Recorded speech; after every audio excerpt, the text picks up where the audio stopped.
Mark Zuckerberg ने कह दिया, we fell behind, China has taken the lead. अगर दुनिया के सबसे बड़े टेक बिलियनियर ने जब चाइना के आगे होने की बात कही तो दुनिया का क्या रिएक्शन है? ये सिर्फ एक बिजनेस कमेंट था या एक वार्निंग है एक आने वाली डिजिटल वर्ल्ड वॉर की? मेटा वर्सेस चाइना की डिजिटल वॉर, जिसमें छुपा है एआई, डेटा और दुनिया के फ्यूचर पर कंट्रोल का खेल। और इस डिजिटल वॉर में इंडिया का क्या रोल है? एक बार फिर से स्वागत है बियॉन्ड द फैक्ट में। मार्क जुकरबर्ग का कन्फेशन। मार्क जुकरबर्ग ने 2021 के बाद से बार बार एक बात बोली, चाइना सिर्फ एप्स नहीं बना रहा, वो पूरा एक निगरानी सिस्टम खड़ा कर रहा है। उसने यूएस कांग्रेस के सामने बोला कि चाइना ने एआई सर्विलेंस और यूथ कंट्रोल के फील्ड में अमेरिका को पीछे छोड़ दिया है। उस वक्त दुनिया ने इस बात को हल्के में लिया।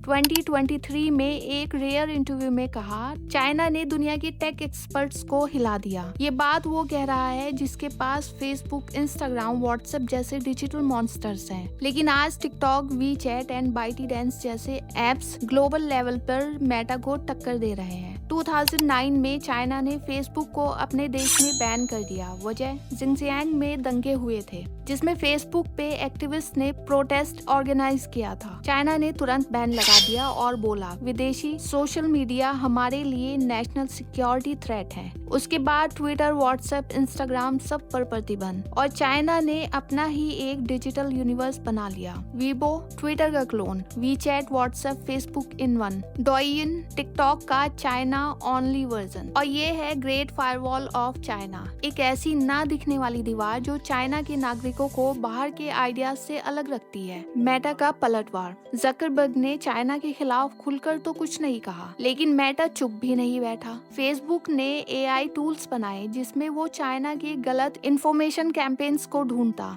2023 में मेटा ने एक रिपोर्ट रिलीज की जिसमें कहा गया कि चाइना के हजारों फेक अकाउंट्स फेसबुक और इंस्टाग्राम पर ग्लोबल पॉलिटिक्स मैनिपुलेट कर रहे हैं। इन अकाउंट्स को कॉवर्ड्स इन्फ्लुएंस ऑपरेशंस कहा गया। इन्हें डिलीट किया गया और ये डिजिटल वॉर का एक खामोश चैप्टर था। टिकटॉक को टक्कर देने के लिए मेटा ने रील्स लॉन्च किया, लेकिन क्या वो सक्सेसफुल हुआ? TikTok versus Instagram reels, soft power battle. TikTok ने दुनिया भर में जेन जी का कंट्रोल ले लिया और मुझे लगता है टिकटॉक ने दुनिया में सबसे ज्यादा बर्बादी पाकिस्तान में की। एक तरफ फेसबुक और इंस्टाग्राम जिसमें एड्स और प्राइवेसी डिबेट्स चल रही थी, दूसरी तरफ TikTok super addictive AI powered short content का किंग। मेटा ने रील्स लॉन्च किया और बिलियंस इन्वेस्ट किए, लेकिन एक ही सवाल, टिकटॉक बैन हो रहा है या नहीं? अमेरिका, यूके, इंडिया सब जगह नेशनल सिक्योरिटी के नाम पर टिकटॉक पे सवाल उठ रहे हैं। क्या ये सच में अंतर्राष्ट्रीय खतरा है या मेटा और वेस्टर्न कंपनीज का एक बिजनेस डिफेंस प्लान? इंडिया ने 2020 में चाइना के 59 एप्स बैन किए, इंक्लूडिंग टिकटॉक। वजह, Galwan valley attack plus data privacy concern. ये फैसला दुनिया के लिए एक संदेश था कि इंडिया सिर्फ कंज्यूमर नहीं, अब एक टेक पावर बनना चाहता है। इंडिया ने अपने स्टार्टअप्स प्रमोट किए, मौज, चिंगारी, जोश जैसे एप्स आए,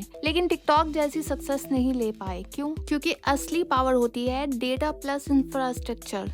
अब 2024-25 में इंडिया ओपन एआई जैसे मॉडल्स बनाने की सोच रहा है। इंडिया एक डिजिटल बैटलफील्ड बन चुका है जहां मेटा, गूगल और चाइनीज एप्स इनडायरेक्टली मुकाबला कर रही हैं। भारत का फ्यूचर इस बात पर निर्भर करेगा कि हम सिर्फ यूजर्स बने रहेंगे या डिजिटल प्रोडक्ट बिल्डर भी बनेंगे। इंडिया के talent Google, open AI, Meta में शाइन करते हैं, पर इंडिया में क्यों नहीं? इंफ्रास्ट्रक्चर और इकोसिस्टम की कमी। इंडिया में अभी तक AI research labs, HPC, high performance computing clusters और लॉन्ग टर्म फंडिंग का सही इकोसिस्टम नहीं बना। जो टैलेंट है उनके पास या तो जॉब नहीं होती या फिर उनको बेसिक जरूरतों के लिए जूझना पड़ता है। गूगल, माइक्रोसॉफ्ट जैसी कंपनीज उन्हें तैयार लैब्स और बिलियन डॉलर के साथ हायर करती हैं। ब्रेन गेन होता है वहाँ, हमारे यहाँ होता है ब्रेन ड्रेन। जो भी बेस्ट टैलेंट होता है आईआईटी, आईआईएससी, आईआईटी से निकलकर सीधा विदेश या एमएनएस में चला जाता है। क्यों? क्योंकि वहाँ उनको इनोवेशन की आजादी मिलती है,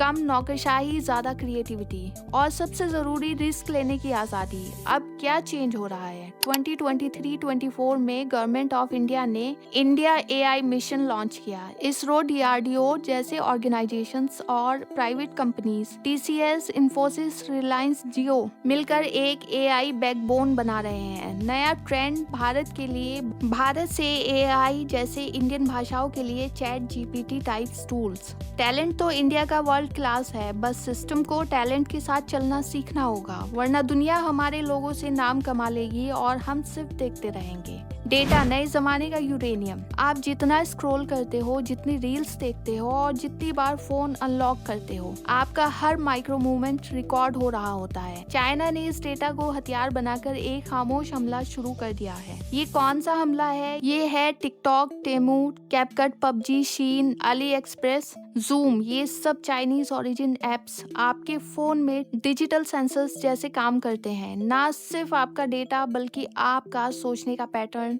अटेंशन स्पैम और इमोशनल ट्रिगर भी एक्सपोर्ट हो रहे हैं। बीजिंग के एआई लैब्स में आप सिर्फ देखे नहीं जा रहे, बाकायदा ट्रेन हो रहे हैं। कैपकट फ्री टूल्स या इमोशनल स्कैनर्स। मैं भी कैपकट यूज करती थी। एक क्रिएटर के लिए परफेक्ट एडिटर लगता था, फ्री, फास्ट लोडेड। लेकिन एक दिन मैंने उसके टर्म्स और यूज पढ़े और तब मेरी आंखें खुली। कैपकट आपका editing style, face structure, tone of voice और इमोशन मैपिंग इकट्ठा करता है और फिर ये डेटा जाता है बाइटीडेंस के एआई सिस्टम के पास। यानी जब मैं अपना वीडियो एडिट करती थी, मैं खुद अपनी इमोशनल ब्लूप्रिंट चाइना को डोनेट कर रही थी, वो भी फ्री में। कैपकट एक टूल नहीं, वो एक आईना है जिसमें आप खुद को देखते हैं और कोई और आपको डिकोड करता है। चाइना अपना गेम स्टील्थ मोड में खेल रहा है। उसे प्लेटफॉर्म्स बनाने छोड़ दिए, अब वो प्लेटफॉर्म्स खरीदने लगा।